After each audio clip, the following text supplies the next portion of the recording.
इय्याक नअबुदु व इय्याक नस्तईन। शाह फैसल कॉलोनी के शहरियों,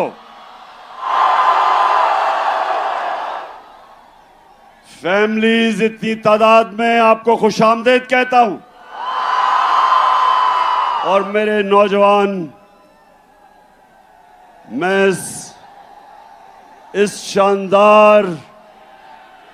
शानदार इस्तकबाल का फिर से शुक्रिया अदा करता हूं।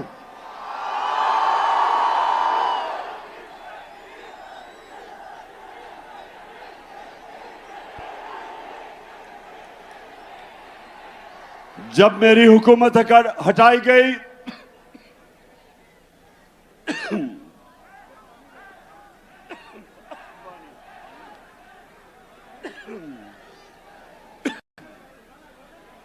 तब एक बैरूनी साजिश के तहत मेरी हुकूमत हटाई गई, तो जो दूसरा जलसा था वो मैं कराची करने आया, क्योंकि मुझे पता था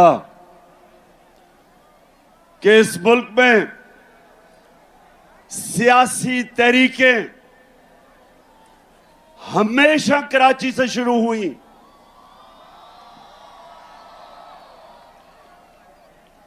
कराची के लोग शऊर रखने वाले लोग हैं, सियासत को समझने वाले लोग हैं, और इसलिए मैं आपके पास तब आया। और मुझे अभी भी याद है कि मज़ार कायद पे जिस तरह मेरी कराची की आवाम निकली और मेरी हौसला अफजाई की, मैं उसका भी आज शुक्रिया अदा करना चाहता हूं आपका।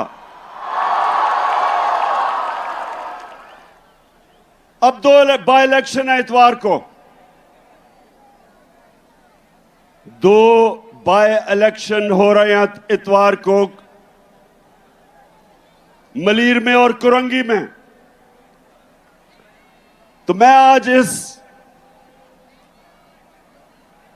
इधर शाह फैसल कॉलोनी में खड़े होकर सारे पाकिस्तान को कह रहा हूं,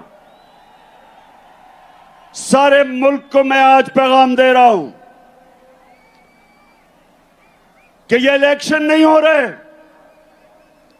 ये मुल्क का रेफरेंडम हो रहा है। ये मुल्क का फैसला होने जा रहा है। मेरे पाकिस्तानियों, एक मुल्क जो अल्लाह ने हमें एक तोहफा दिया था पाकिस्तान का, वो आज एक फैसला कुन वक्त पे खड़ा है। एक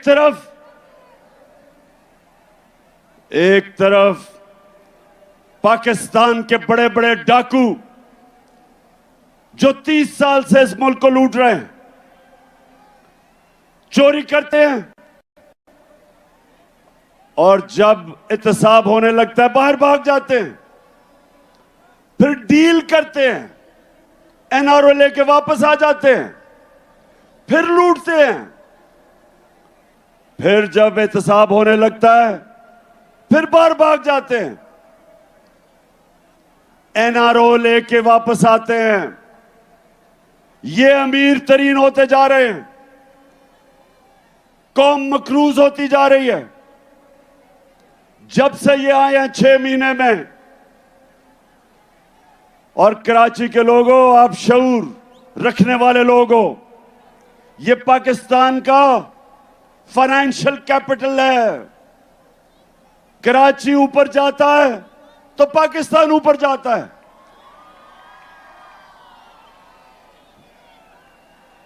और जब कराची की तबीयत खराब होती है तो मुल्क की तबीयत खराब हो जाती है। ये पाकिस्तान का फाइनेंस का इंजन है, ये आगे लेके चलता है और मुल्क आगे जाता है। तो कराची, आप सब जानते हैं कि जब से ये आए हैं चोर, एक साजिश के तहत, बैरूनी साजिश के तहत, और जब से ये मुल्क के ऊपर मुसल्लत किए गए, महंगाई के सारे रिकॉर्ड टूट गए। 50 साल में मुल्क की सबसे ज्यादा महंगाई। यहां फैमिलीज बैठी हैं, जब बिजली के बिल आते हैं तो आप सब जानते हैं कि कभी इस मुल्क के अंदर इतनी महंगी बिजली, और खास तौर पे जो तनख्वाहदार तबका है, बिजली, अभी गैस बढ़ने वाली है, लोड शेडिंग, पेट्रोल और डीजल 150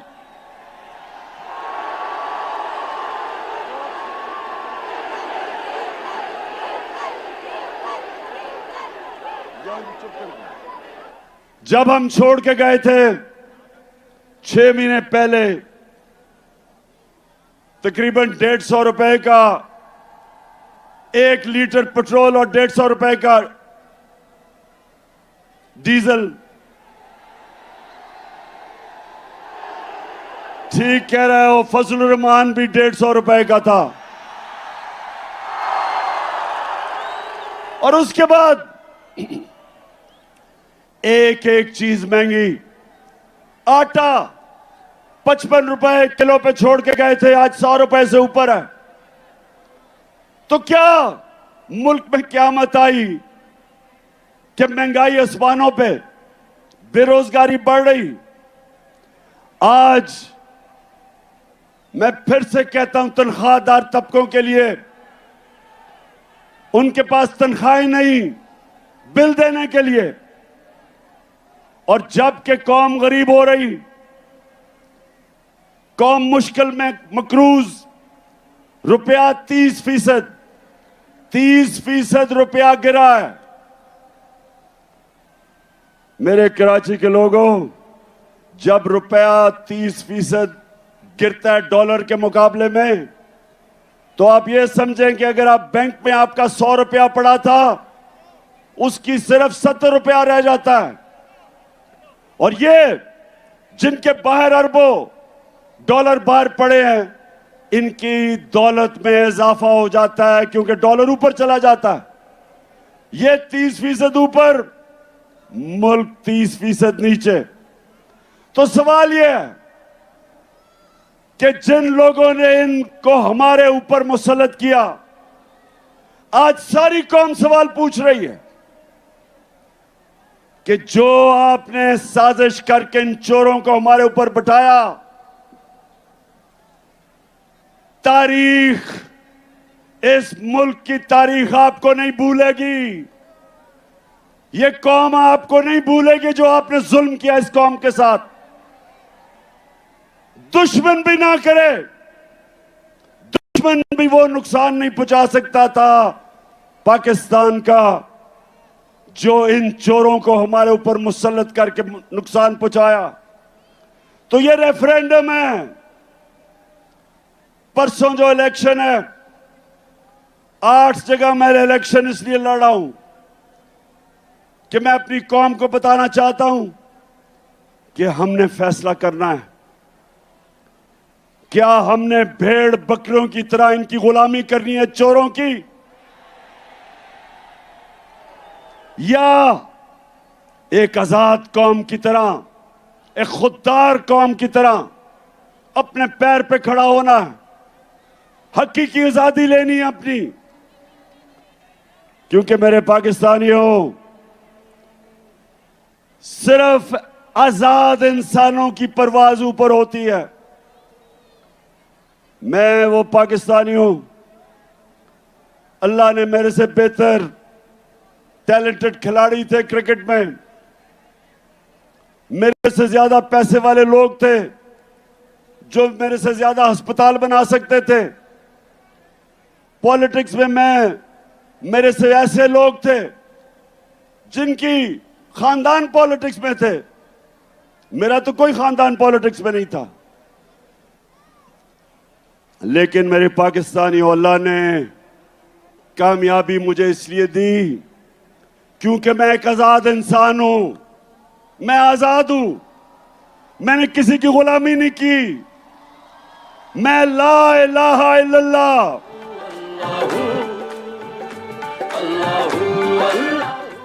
ला इलाहा इल्लल्लाह, नहीं है कोई खुदा अल्लाह के सिवा। ये इंसान को आजाद करता है। और मेरे पाकिस्तानियों, खास तौर पे मैं अपने नौजवानों को यह बताना चाहता हूं कि सिर्फ आजाद ज़हन, आजाद इंसान, आजाद मुल्क, सिर्फ उनकी परवाज ऊपर होती है। गुलाम तो अच्छी गुलामी कर सकते हैं, गुलाम तो वो बन सकते हैं जो इस वक्त मुल्क का क्राइम मिनिस्टर है, जिसको चेरी ब्लॉसम कहता हूं। अच्छा, जरा ये देख लें, कभी किसी मुल्क का प्राइम मिनिस्टर ऐसी बातें करता, जरा ये देखें पहले। मैं सऊदी अरब से होके आया हूं, मैं यूएई के होके, अभी मैं तुर्की होके आया हूं, और मैंने उन भाइयों को कहा कि आप हमारे बड़े अजीम भाई हैं, हमेशा आपने हमारी मदद की। और मैंने यही कहा, जब मैं आया हूं तो आप समझेंगे शायद ये मांगने आया है। मैं मांगने नहीं आया, लेकिन मजबूरी है। जिस तरह माजी में 75 साल में आपने हमारा हाथ बटाया है, कुछ अर्सा आप हाथ बटा। मैंने कहा मैं वादा करता हूं कि इंशाअल्लाह हम पूरी कौम हम मिलकर दिन रात मेहनत करेंगे, पसीना कराएंगे, अपने पांव पे खड़े होंगे। अच्छा सुनो, अब सुनो पाकिस्तानियों, ये जरा बड़ी गौर से मेरी बात सुनो। जब आपका प्राइम मिनिस्टर भिखारियों की तरह दूसरों से पैसे मांगता है, और जो दूसरे, याद रखें जिन मुल्कों से ये पैसे मांगते हैं, जब मैं प्राइम मिनिस्टर था तो जब भी दूसरे मुल्क का मिनिस्टर या प्राइम मिनिस्टर मुझे मिलने आता था तो पहले फॉरेन ऑफिस मुझे पूरा उसका शजरा बता देता था कि ये पढ़ा किधर, इसने मेरे से मिलने से प्राइम मिनिस्टर से पहले क्या नौकरी करता था, क्या ये ईमानदार है, करप्ट है, सारा कुछ मुझे पता होता था उससे मिलने से पहले। तो जब ये शहबाज शरीफ, जब ये दुनिया में पैसे मांगने जाता है तो याद रखें, उनको सब पता होता है कि इसके और इसके भाई के अरबों डॉलर मुल्क से बाहर पड़े हैं, चोरी का पैसा, सबको पता होता है। तो जब अपना पैसा मुल्क से बाहर ले जाओ चोरी करके और दूसरों को कहो पाकिस्तान में पैसा दो, लोग आपको हकारत की नजर से देखते हैं, लोग आपको जलील करते हैं। और जब मुल्क का प्राइम मिनिस्टर जलील होता है तो सारी कौम को शर्मिंदा करवाता है।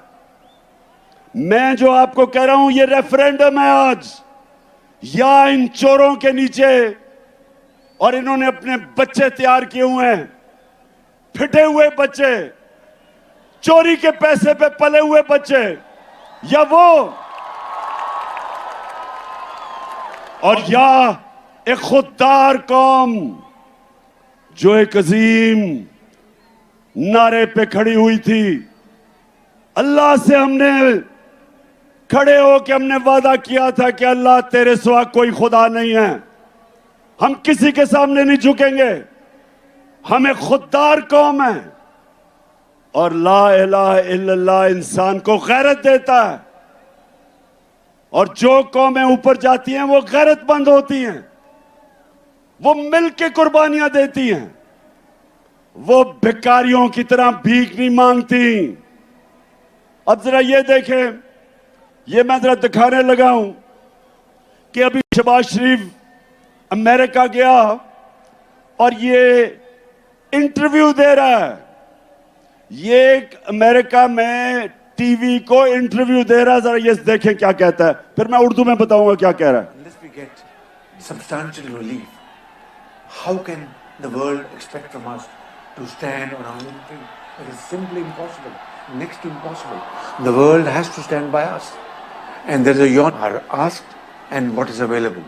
Please, through your cameras, have this yawning gap bridged and bridged very quickly. The epidemic. It is waiting for us. Please help us in कहता है उस एंकर को प्लीज हेल्प अस, और वो टीवी एंकर है शहबाज शरीफ। गोरा रंग देख के सबके सामने हाथ फैला लेते हो, अब वो तो टीवी एंकर है, उसे कहता है प्लीज हेल्प अस, और वो किधर से पैसे दे तुम्हें। लेकिन जब अच्छा एक और मैं आपको दिखाता हूं, क्योंकि कराची जरा आप एंजॉय भी करें ना। Thank you very much, Jan एक मिनट, अच्छा अब ये सुन ले, वो कराची जरा सुनो, यूनाइटेड नेशंस का सेक्रेटरी जनरल पाकिस्तान आता है, सलाब आए हुए होते हैं, वो खुद देखने आता है कि मैं कैसे पाकिस्तान की मदद कर सकूं, तो यूनाइटेड नेशन का सेक्रेटरी जनरल आता है। अब जरा ये तमाशा देखेंगे शहबाज शरीफ उसे करता क्या है। Thank you very much, General Secretary. And I assure you, whatever support we get from your institution and through your institution, I give you my word of honor, along with all these ladies and gentlemen sitting on this table, ministers, general officers, government officials, ladies and gentlemen, that every penny we get from you or from wherever, we will spend it most transparently and in the interest of the suffering humanity.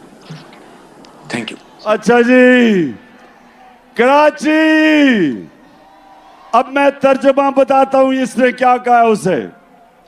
वो बेचारा और बड़ा ही अच्छा आदमी है Antonio Guterres, जो secretary general है United Nations का। वो आता है पाकिस्तान से हमदर्दी दिखाने, पहले तो ये उसका बाजू पकड़ लेता है, उसके बाद उसे कहता है ये जरा सुनो, और ये थोड़ी हमारे सब के लिए, मैं पाकिस्तानी होते हुए हम सब के लिए शर्मिंदगी है। उसे पता है क्या कहता है? उसे कहता है जो भी पैसा आप हमें देंगे, मैं आपसे वादा करता हूं वो हम चोरी नहीं करेंगे, हम ईमानदारी से खर्च करेंगे। अच्छा अभी, अच्छा जरा एक मिनट, उसके बाद वो नवाज का भी, अच्छा जरा नहीं नवाज वाले नहीं। अच्छा ये जरा एक और आप देखें, हमारा प्राइम मिनिस्टर ये शहबाज शरीफ जाता है वो सदर पुतिन से मिलने, रूस वाले से। जरा आप ये जरा देखें कि उसके सामने ये जब मिलने जाता है तो क्या होता है।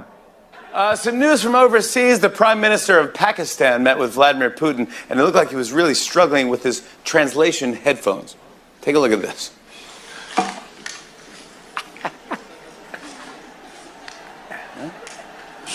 गौर से देखें, गौर से। There you go. Уважаемый господин премьер-министр,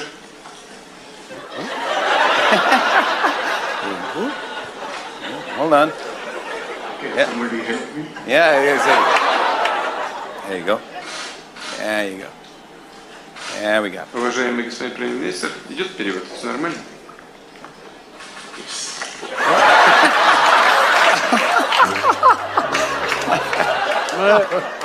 That guy is the leader of 220 million people. I just want to let you know. And then he- अच्छा मैं बस, अब ये क्या आप देख रहे थे, अब आपको मतलब समझ आ गया कि काम पे टांगती कैसे हैं। पुतिन के सामने ऐसे बैठा है जैसे हेडमास्टर के सामने बेचारा स्कूल का बच्चा बैठा हुआ है। और ये होता है पाकिस्तानियों, जब एक बैरून मुल्क के साजिश के तहत एक आदमी को, जिसको सजा होनी थी, इसको और इसके बेटे को FIA केस के अंदर 16 अरब रुपए की जो चोरी पकड़ी गई थी, इसको सजा होनी थी। बजाय सजा होने के बचाया गया इसे और इसको ऊपर बैठा दिया, और इससे आज पाकिस्तान को उधर पहुंचाया जिधर ये खुद अमेरिका में कह रहा है कि अब हम अपने कर्जे वापस नहीं कर सकेंगे। वो जो भी इंटरव्यू दे रहा था कि हमारी मदद करो, हम अपने कर्जे वापस नहीं कर सकते। तो कौन सी क़यामत आई थी 6 महीने पहले? ये पाकिस्तान की जो हर साल शाया होती है, इकोनॉमिक सर्वे ऑफ पाकिस्तान, जो इन्होंने इस हुकूमत ने शाया की। कराची गौर से सुनो, आप शऊर वाले लोग हो। इकोनॉमिक सर्वे के मुताबिक 17 साल के बाद हमारे आखिरी 2 सालों में पाकिस्तान की जो ग्रोथ रेट, मतलब कि जो हमारी माइशत तरक्की कर रही थी, वो 17 साल के बाद बेहतरीन परफॉर्मेंस थी। 5.7% और 6%। ये 17 साल के बाद हमारी इकोनॉमी बेहतरीन परफॉर्मेंस कर रही थी। वर्ल्ड बैंक के मुताबिक सारे बर्रे सगीर में सबसे ज्यादा रोजगार जिस मुल्क में था कोरोना के बाद, वो पाकिस्तान में था। World economic forum, world health organization, the economist, दुनिया के इदारों ने तस्लीम किया कि पाकिस्तान वो 3 मुल्कों में था जिसने सबसे बेहतरीन तरीके से कोरोना से अपने लोगों को भी बचाया, अपनी माइशत को भी बचाया, अपने गरीबों को बचाया। ये इंटरनेशनली माना कि पाकिस्तान का जो एहसास का प्रोग्राम था, जिसमें हमने अपने गरीबों को कोरोना की लॉकडाउन की तबाही से बचाया, ये दुनिया ने माना। तो मैं फिर से सवाल पूछता हूं कि ये साजिश जिन्होंने करके इन चोरों को हमारे ऊपर मुसल्लत किया था, तारीख आपको नहीं भूलेगी। ये कौम जो मुश्किलात का सामना कर रही है नहीं भूलेगी। और इंशाअल्लाह जो मैं आपसे सबसे उम्मीद रखता हूं, ये जो परसों बाय इलेक्शन आ रहे हैं, इस इलेक्शन के अंदर कौम ने रेफरेंडम करना है, बताना है कि हम इस इंपोर्टेड हुकूमत को मंजूर नहीं करते। हम इन चोरों को, जो 30 साल से 2 बड़े बड़े डाकू खानदान जो चोरी करके पैसा बाहर लेके जा रहे थे, हम कभी इनको कबूल नहीं करेंगे। और मैं इसके साथ आज सबको बता दूं कि इंशाअल्लाह इस मुल्क की तारीख का सबसे बड़ा जो मैं मार्च करने लगा हूं, जिसकी मैं कॉल देने लगा हूं, इस मुल्क की सबसे बड़ी मुजाहरा होगा।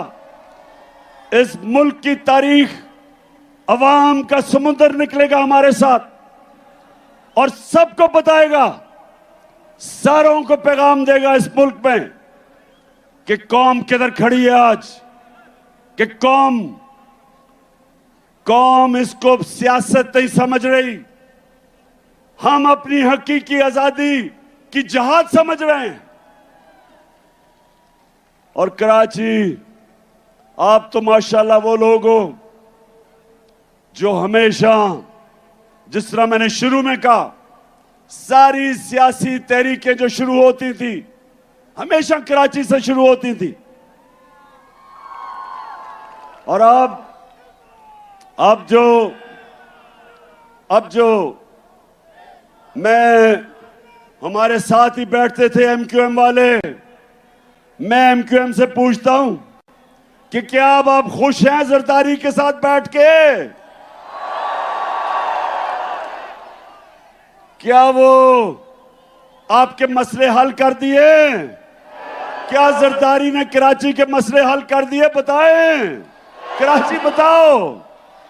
हमारी हुकूमत थी, हमारी हुकूमत फेडरल गवर्नमेंट में थी, सिंध में हमारी हुकूमत नहीं थी।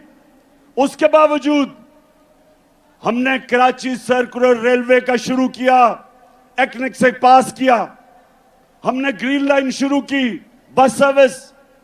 और जो सबसे बड़ा कराची का मसला है पानी का, K4 जो 15 साल से रुका हुआ था, वो हमने शुरू किया ताकि कराची के लोगों को पानी मिले। तो कराची इंशाल्लाह जो मुझे नजर आ रहा है, 26 साल से मैं जद्दोजहद कर रहा हूं, मुझे पहली दफा नजर आ रहा है कि अंदरून सिंध के लोग वो भी हकीकी आजादी के लिए तैयार बैठे हैं।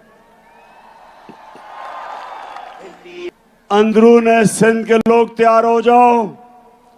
मैं ये मार्च से फारिग हो लूं, मेरा फिर पूरा रुख अंदरून सिंध पे है और फिर कराची भी आऊंगा।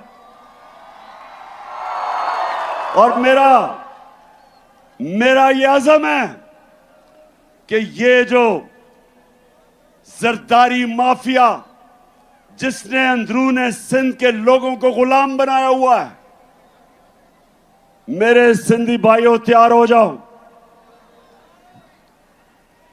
इंशाअल्लाह मैं जब तक सिंध में अब दौरा करूंगा, एक एक डिस्ट्रिक्ट में जाऊंगा, अपने सिंध के लोगों को खड़ा करूंगा और ये अजाब, ये जो बीमारी लगी हुई है जरदारी की सिंध को, ये इंशाअल्लाह इससे आजाद करेंगे। हम कभी भी नहीं बन सकते अगर ये चोर हमारे ऊपर बैठे रहें, जो अपने आप को भी जलील करते हैं, जिनमें गैरत नहीं है और सारी कौम को शर्मिंदा करवाते हैं। इसलिए मैं 6 महीने सारे मुल्क में फिर रहा हूं अपनी कौम को तैयार करने के लिए कि ये बाय इलेक्शन तो परसों है। मैं आपको कॉल देने लगा हूं और आपने सबने निकलना है अपने लिए, अपने बच्चों के लिए, अपने मुल्क के मुस्तकबिल के लिए। ये एक अजीम मुल्क है, सब कुछ दिया अल्लाह ने। तो अब आखिर में सब हाथ उठा के आपने मेरे साथ हल्फ ले लेना है, सबने मेरे साथ हल्फ लेना है। मैं यहां से पढ़ूंगा, आपने आवाज से बुलंद रिपीट करना है। टीवी पे जो लोग हमें देख रहे हैं वो भी हमारे साथ शरीक हो जाएं। बिस्मिल्लाहिर्रहमानिर्रहीम। हम हल्फ उठाते हैं कि हम पाकिस्तान के आइन की हमेशा पासदारी करेंगे। हम पाकिस्तान की खुदमुख्तारी का तहफ़्फ़ुज़ करेंगे कि हम कभी भी अल्लाह के सिवा किसी के सामने नहीं झुकेंगे और हम पाकिस्तान की हकीकी आजादी के इस जिहाद में आखिर तक इमरान खान के शाना बशाना जदोजहद करेंगे और हर किस्म की कुर्बानी के लिए तैयार रहेंगे। अल्लाह हम सबका हामी और नासिर हो। आमीन। कराची, आपका दिल से शुक्रिया।